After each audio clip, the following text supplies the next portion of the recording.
감사합니다. 한 번은 현장에서 어떤 청년을 만난 적이 있습니다. 교회 다녀봤냐? 라고 물어보니까 다녀봤다고 합니다. 그러나 지금은 안 다닌다고 합니다.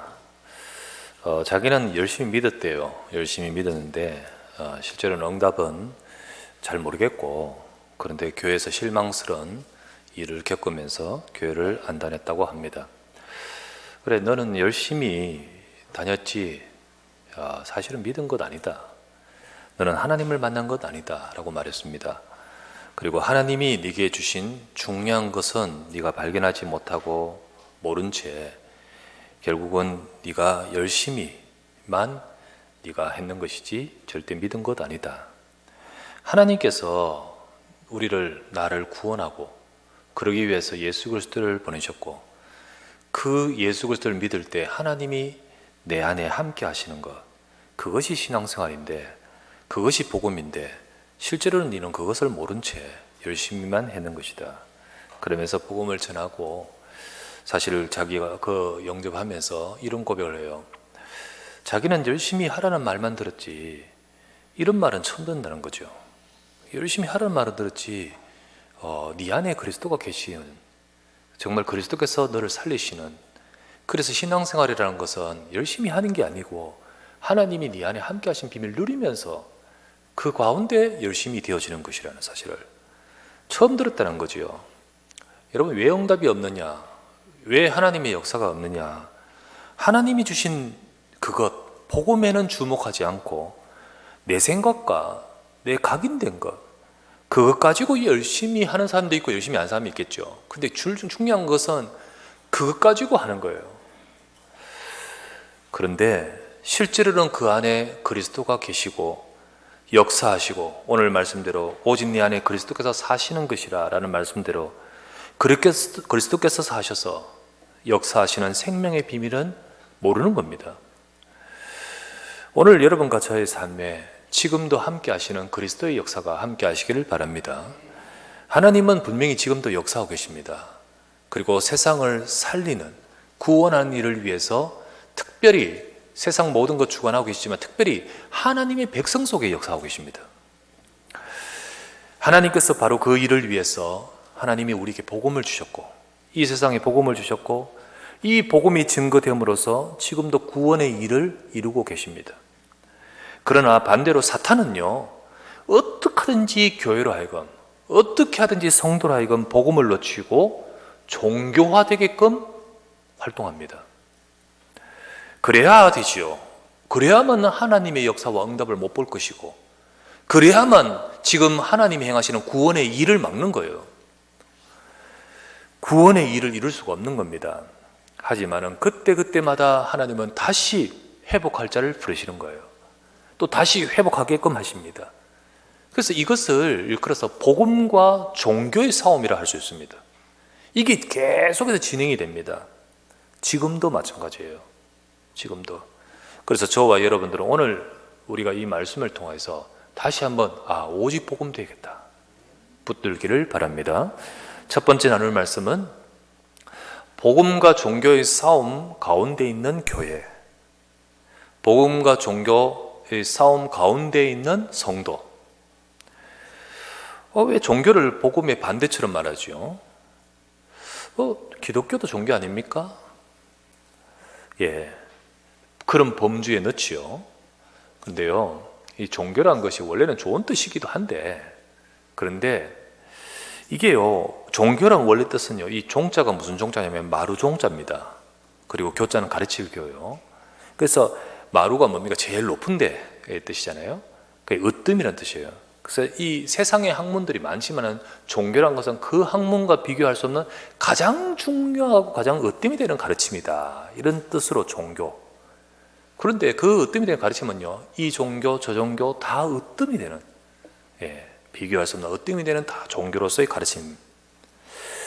기독교가 큰 가르침을 주는 종교로, 으뜸이 되는 가르침을 주는 종교라면 좋은 것 아닙니까? 여러분, 아무리 큰 가르침이라도, 아무리 대단한 가르침이라도 인간의 가르침이라면 구원받을 수 없습니다. 3대 성인 중에 한 분 예수님, 그런 식으로 많이 알지 않습니까? 그죠? 인간에게 위대한 가르침을 준 사람 중 한 분으로서의 예수님, 구원 못 받습니다. 왜 못 받느냐? 그렇게 말하기 때문에 구원 못 받는 게 아니라 그 사람 속에는 아직 복음을 모르기 때문이지요. 기독교는 인간의 가르침이 아닌 하나님이 주신 복음을 가르치는 곳입니다.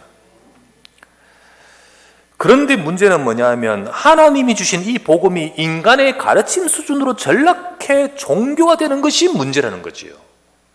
그래서 다 일반적인 종교화 속에, 같은 범주 속에 세상 사람들 그렇게 말하는 것은 뭐 어쩔 수 없지만은 교회 다니는 성도가 그런 수준으로 전락화되는 것이, 전락해 종교화되는 것이 문제인 거죠.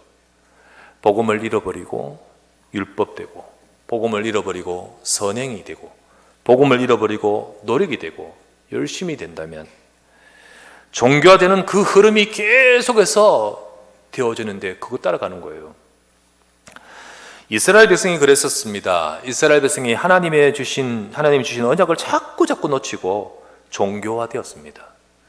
주님은 피 제사를 주시면서 그리스도 붙들게 했어요.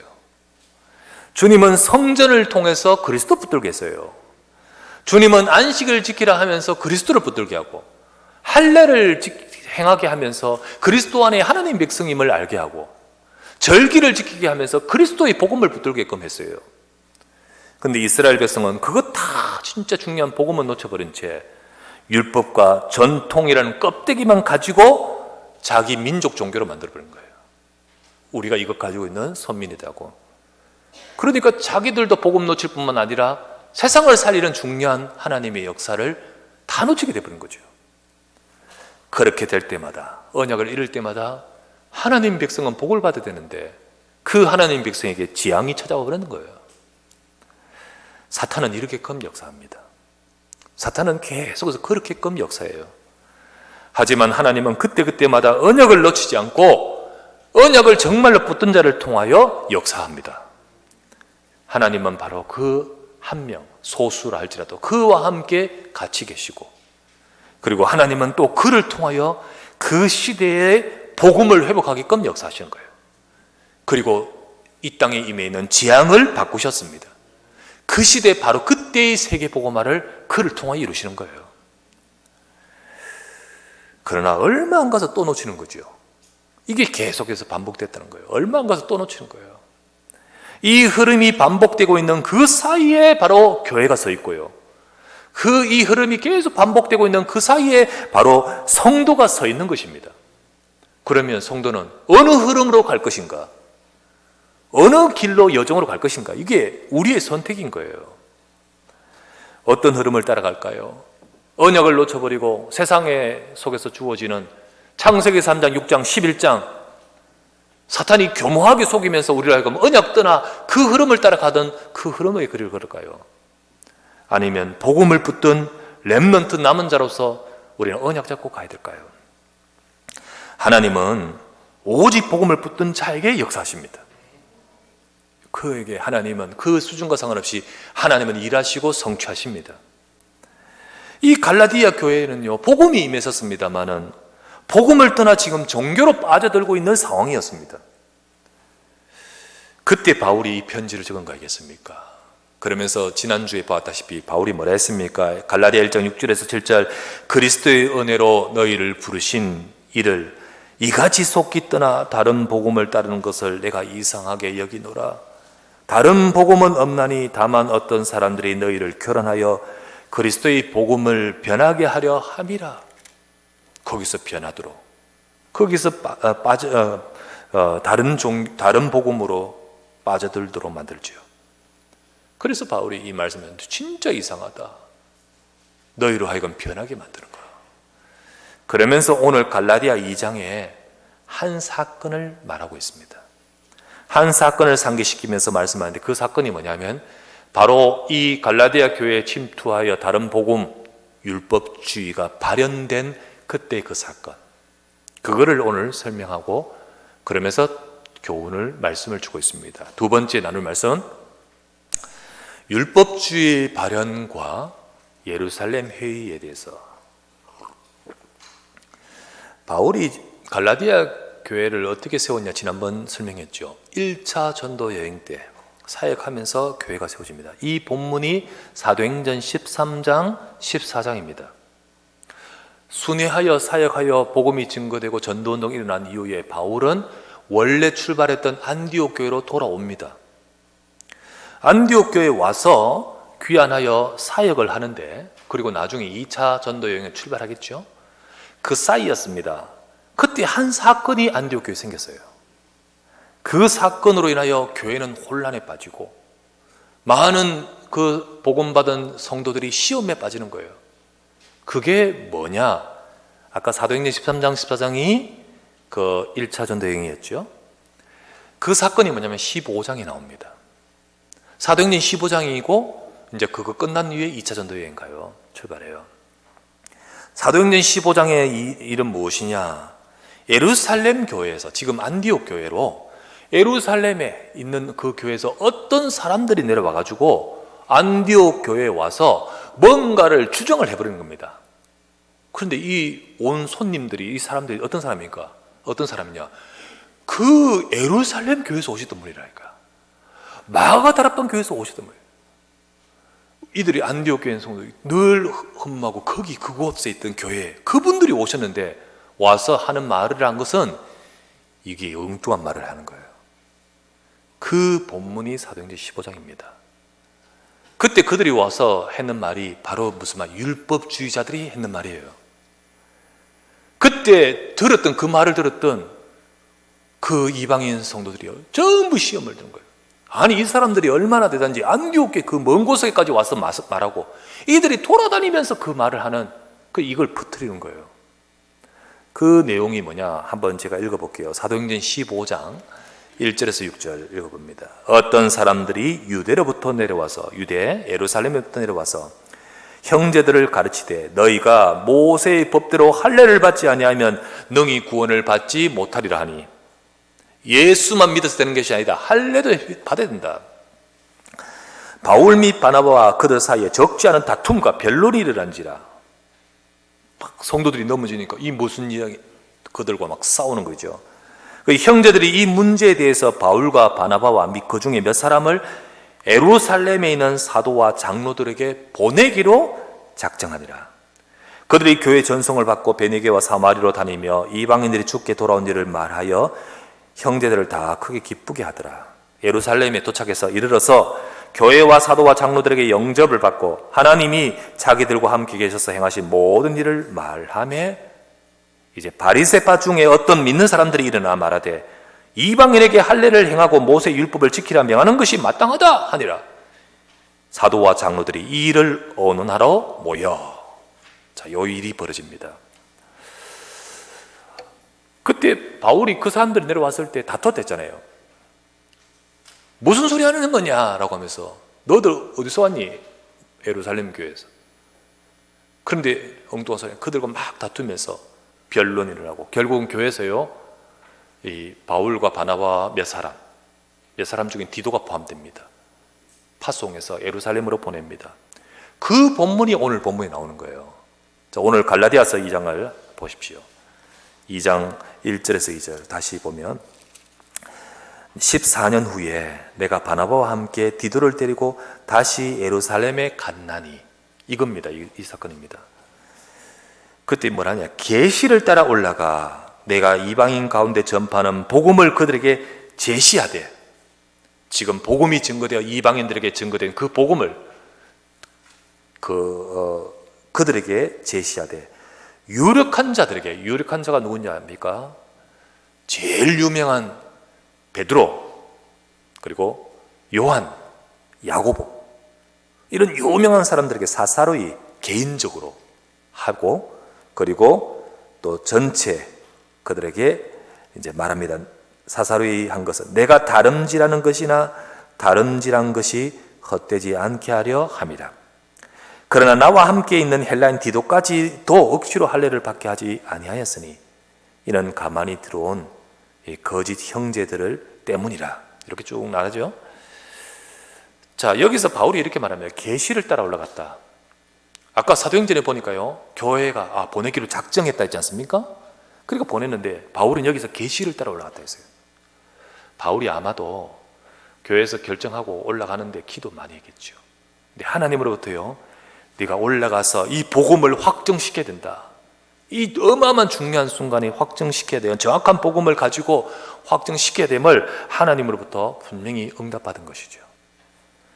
그래서 예루살렘에 간 바울은 오늘 2절 말씀에 유력한 자들과 함께 그들에게 사사로이, 그리고 전체 회의에서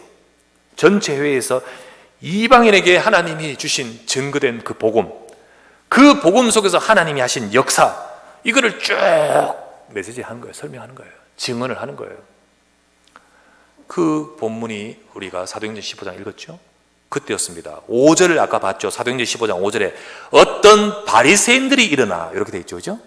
어떤 바리새인들이, 요 사람들이 바로 율법주의입니다. 이 바리새인들이요, 예수님 믿어요. 믿었는데 이 사람들 속에 바리새인들이 가지고 있는 각인, 뿌리, 체질, 복음이 오직이 아니에요. 원래 가지고 있는, 이 바울도 바리새인이었잖아, 그지요? 근데 바울은 복음으로 담났잖아요. 근데 이들은 과거 가지고 있는 율법, 전통, 이것 가지고요 그들은 일어나서 여기서 다른 복음이 일어나는 거예요. 소위 말해 율법주의가 발현되는 겁니다. 이제 그 내용 중에 하나입니다. 바로 이 복음을 다른 복음으로 종교화시키는 이 다른 복음을 이제 바울이 가서 또 그들과 회의하면서 사도들과 만나서, 진짜 베드로에 갔어요. 우리가 어떻게 이 복음 아닌 딴 거 전할 수 있습니까? 야고보, 요한에게 가서 예수님이 죽으셨는데 어떻게 딴 거 말할 수 있습니까? 사사로이 말하고 전체 회의에서 말하는 거예요. 그러면서 이 회의 가운데 이 다른 복음이 반박되는 사건이 사도행전 15장입니다. 그게 15장이에요. 우리 유대인이 율법 지켜 구원받을 수 있습니까?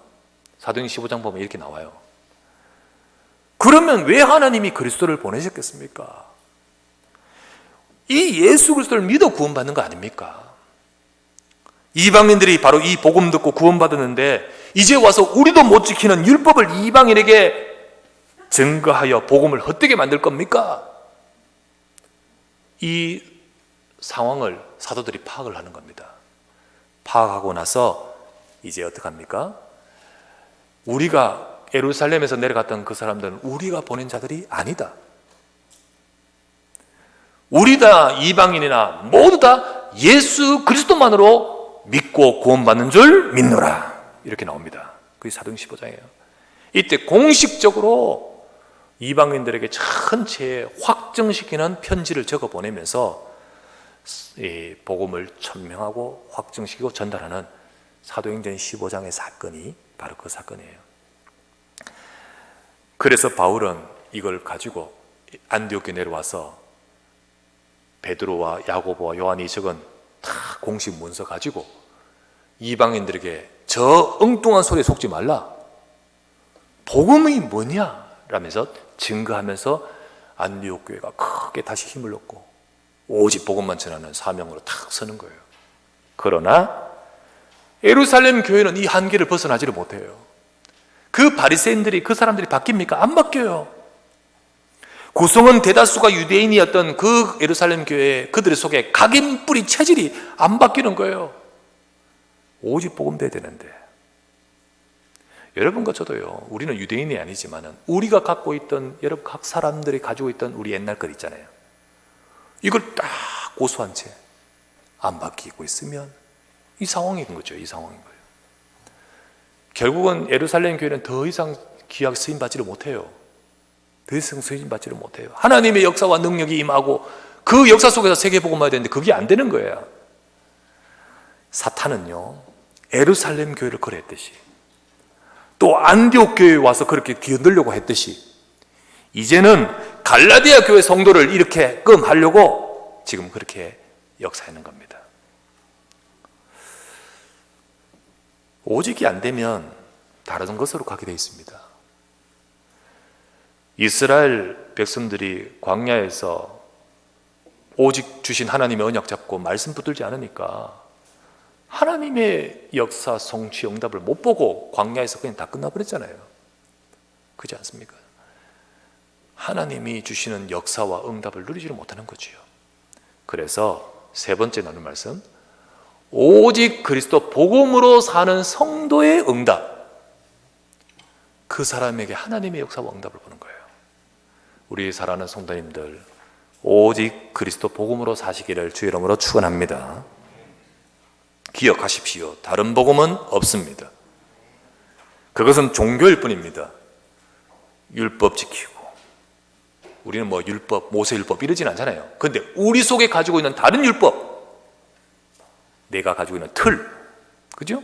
내가 가지고 있는 경험, 우리는 이랬는데 이런 거. 교회도요, 쭉 있으면서 우리 옛날에 이랬는데 율법이 되버립니다.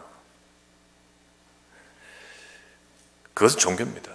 똑바로 해야지, 열심히 해야지, 많은 덕을 쌓아야 되지. 좋은 말들이지만 우리가요, 예수님을 말하면서 다른 것 말하지 않습니까? 다른 것 말하는 거거든요. 그게 아무리 대단한 가르침이 좋아도 그거는요, 종교입니다. 예수님이 물었습니다. 사람들이 나를 누구라 하느냐? 예수님 따라다니는 사람을, 예수님 좋다는 사람들이 하는 말이, 예수님은 에레미야입니다. 예수님은 엘리야입니다. 예수님을 세례요한이라 합니다. 예수님을 선지자 중에 한 명이라 합니다. 이들이 예수님 싫다는 사람이 아니에요. 좋다는 사람들이에요. 그런데 다른 것 이야기해요. 예수님이 능력만 행하는 신비주의나 능력, 거기에 목적이 있습니까? 예수님이 세상의 사회 정의와 그런 것을 일으키는 사람입니까? 예수님이 눈물 흘리며 사랑하며 박애, 봉사, 구제 이런 것에 초점이 있습니까? 선지자 중에 한 명이랍니다. 너무너무 좋은 말씀, 너무 귀한 말씀, 그러면서요, 여기 말씀이 좋단다 라고 하는데 복음 아닌 다른 지식주의, 얼마나 많이 따라간지 몰라요. 그때 예수님 물으셨습니다. 너희는 나를 누구로 아느냐? 주는 그리스도시요 살아계신 하나님의 아들이십니다. 이게 바로 네가 복이 있고, 이게 바로 하나님이 역사하시는 비밀인 거죠. 아무리 좋은 가르침이라도 인간의 행위를 가지고는 하나님이 인정할 수 없습니다. 어렵게 될 수 없습니다. 오늘 읽었던 갈라디아서 2장 16절 말씀에 이렇게 나왔죠. 사람이 어렵게 되는 것은 율법의 행위로 말미암이 아니요 네 행위 아니다. 오직 예수 그리스도를 믿음으로 말미암는 줄 알므로 우리도 그리스도 예수를 믿나니 이는 우리가 율법의 행위로서가 아니고 그리스도를 믿음으로써 어렵게 함을 얻으려 함이라. 율법의 행위로서는 어렵다 함을 얻을 육체가 사람이 없느니라. 한 명도 없습니다. 어떤 자도 그 자기의 것 가지고는 하나님께 인정받을 자가 아무도 없습니다. 아무도 없습니다. 왜? 죄와, 우리 인간이 갖고 있는 죄와 사탄을 해결할 수 없습니다. 하나님 떠난 이 지옥 상태를 해결할 수가 없습니다. 한 번은 제가 이 무당을 만나서 복음 증거하러 갔다가 그 무당한테 이야기하는 가운데 나도 교회 다녀봤다. 교회 다녀봤다. 다 다녀봤어요. 그런데 쭉 이야기를 하더라고요. 나도 안다 그러면서요. 그래 이야기를 하더라고요. 뭐라 하냐면 자기가 어느 날 막 문제가 왔는데 시달리는 거죠. 뭐가 나타나고 뭐 보이고 하는데 시달리는, 너무 힘드니까 교회에 갔는데, 이런 사람일수록 갈급하니까요 더 간절하게 해요. 그래 이걸 딱 보면 너무 잘 믿는 거야. 너무 잘 믿는 것처럼 보여. 그러니까 그런데 막 이러니까요 어떤 사람이 말을 해줘요. 복음 말해줘야 되잖아요. 진짜 이 사람의 영적 문제라고 복음 말해줘야 돼요. 근데 뭐라 하냐면요, 새벽 기도를 해봐라. 새벽 기도를 해봐라 이런 거예요. 그때부터 새벽 기도를 해요. 새벽 기도 해야 됩니다만은 그래서 그냥 그거 새벽 기도 해봐라. 새벽 예불 드려봐라. 이런 거 비슷한 거죠, 그죠? 그 새벽 기도 해봐라. 새벽 기도 열심히 했습니다. 그러면서요, 그러면 며칠 금식 기도 해봐라. 또 안 되니까 금식 기도 해요. 이거 해봐라. 이거 해봐라. 복음은 놓친 채요. 계속 그거 하다가, 이야, 니는 아무래도 사명자 같다. 신학교에 가라. 그 신학교 가는 거예요. 진짜 답답하니까 이게 인갑다 싶어서 신학교에 가서 신학교 졸업을 하고 졸업장 딱 달고, 그래도 안 되는데 빛나는 졸업장 딱 걸어놓고요, 신이 임해버린 거예요. 그래서 다 해봤다 봐. 저것도 다녀봤지 않냐. 참 안타깝죠. 복음이면 될 줄 믿습니다. 복음 안 전하고 딴 거 하고요. 딴 거. 인간의 진짜 문제 해결되는 길은 우리의 행위로서가 아니요, 정말로 하나님이 주신 오직 복음입니다. 예수 그리스도를 믿음으로 말미암아 되는 줄을 우리가 확신하노라. 여기 나와 있잖아요. 예수 그리스도께서 저와 여러분의 문제와 또 우리에게 그 문제, 근본 문제, 우리의 죄, 사탄, 우리 인생의 문제, 그 문제 해결하기 위해서, 또 우리의 문제로 인하여 죄로 오는 저주의 형벌을 대신 지고 십자가에 죽으신 것입니다. 그래서 예수 그리스도의 십자가의 죽음은 내 죽음을 대신하신 거예요. 사실은 내가 죽어야 되는 것이에요, 내가. 근데 문제는 뭐냐? 내가 죽어도 내 문제는 해결 안 돼. 내 문제는 해결 안 돼. 왜? 나는 내 대가로 죽는 거기 때문에. 근데 예수님은 그걸 받을 필요가 없는 분이 대신 죽으심으로 우리의 문제를 해결하시는 거예요. 예수님은 그리스도로서 십자가에서 나를 구원하는 일을 거기서 다 이루셨습니다. 그래서 그리스도께서 여러분과 저의 죄를 해결하시고 사탄의 권세를 깨뜨리시고 지옥 상태, 지옥 갈 수밖에 없는 우리 운명을 받고 하나님 만나는 길을 여신 줄 믿습니다. 그분이 그리스도입니다. 이 그리스도를 믿을 때 십자가에서 바로 그 앞에서 내 인생은 바뀌어버리는 거예요. 어떻게 해요? 나는 죽고 나는 다시 살아버리는 거예요. 그게 내 인생이 바뀌는 거예요. 갈라디아 2장 20절 말씀입니다. 내가 그리스도와 함께 십자가에 못 박혔나니 그런즉 이제는 내가 사는 것이 아니요 오직 내 안에 그리스도께서 사시는 것이라. 이제 내가 육체 가운데 사는 것은 나를 사랑하사 나를 위하여 자기 자신을 버리신 하나님의 아들을 믿는 믿음 안에서 사는 것이라. 예수 그리스도를 믿을 때 우리 인생에 놀라운 일이 벌어지죠. 이 복음 진짜 받은 자 하나님 자녀의 삶은 지금부터 똑바로 사는 것이 아니라 다른 비밀이 오게 되는 거예요. 오직 복음이 된 그 사람의 삶 속에 하나님이 함께 하시는 인생이 되는 겁니다. 여러분 안에 그리스도가 사시는 줄 믿습니다. 내 안에 그리스도가 사셔요. 여러분은 그리스도가 나 안에 사시는 비밀 없이, 이 비밀, 이 복음이 없이 열심히 문지방 닳도록 교회 다니도 그건 무슨 소용이 있습니까? 내 안에 그리스도께서, 내가 그리스도와 함께 십자가에 못 박혀 죽어 그리스도께서 십자가에서 다 해결하신 줄 믿습니다. 그 순간 그 복음으로 하나님은 날 구원하여 내 안에 하나님이 같이 계셔서 사시는 거예요. 나와 함께 하신다는 말이고 내 인생을 책임지신다는 말이고 내 삶에 응답하신다는 말입니다. 여러분 이것을 믿어야 돼요. 그래서 말씀했지 않습니까? 2절에 믿음 안에서 사는 것이라. 이 사실을 믿는 믿음 안에서 사는 것이라. 우리가 이 사실을 믿고 누릴 때, 그러면 여러분과 저의 인생은 하나님의 능력, 그리스도의 능력이 나타나는 삶이 되게 되어 있습니다. 이 비밀을 누렸던 사람들이 다 정말 언약의 사람, 그리고 이 비밀을 누렸던 사람들이 렘넌트, 이 비밀을 가진 사람들이 그때마다 하나님의 역사 속에 쓰임 받았어요. 다윗은 이렇게 고백했지요. 시편 23편에 여호와는 나의 목자시니 내가 부족함이 없습니다. 그가 나를 푸른 풀밭에 누이시며 쉴 만한 물가로 인도하십니다. 내가 사망의 음침한 골짜기로 다닐지라도 해를 두려워하지 않을 것은 그 주님이 나와 함께 계십니다. 주께서 내 원수의 목전에서 내게 상을 차려주시고 기름으로 내 머리에 부으셨으니 내 잔이 넘치나이다. 이 비밀을 누리고 있잖아요. 주님이 나와 함께 하시는 이 비밀 때문에 부족함이 없다 했잖아요. 그렇기 때문에 응답받는 다윗이었죠. 오늘도 바로 오직 그리스도가 사시면 되는 줄 믿습니다. 이 축복과 이 응답을 누리는 성도가 되고 그 속에 주시는 하나님의 응답을 누리는 여러분과 저의 삶이 되시기를 우리 주 예수 이름으로 축원합니다. 전능하신 아버지께 감사합니다. 주의 사랑하는 백성들이 모여 예배합니다.